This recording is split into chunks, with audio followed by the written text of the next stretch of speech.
Travma čustvene manipulacije, pogojena ljubezen. Otrok, ki spozna, da bo sprejet le, če izpolni pričakovanja, se začne oblikovati glede na to, kar drugi želijo od njega. Neha biti to, kar čuti, in postane to, kar se od njega pričakuje. V odraslosti se tak človek pogosto prekomerno prilagaja. Težko reče ne, boji se zavrnitve, išče potrditev, ima občutek, da si mora zaslužiti, da je ljubljen. Tako pa izgubi stik s svojo avtentičnostjo, svojim telesom, tako v mislih kot telesno.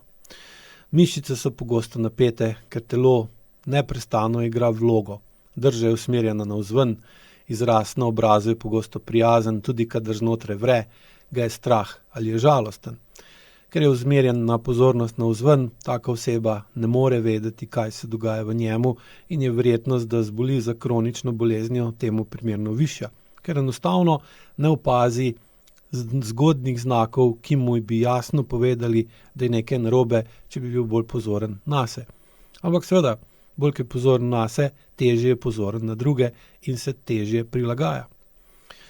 V AIQ programu se skozi počasno raziskovanje gibov začne prepoznavanje tega razkola.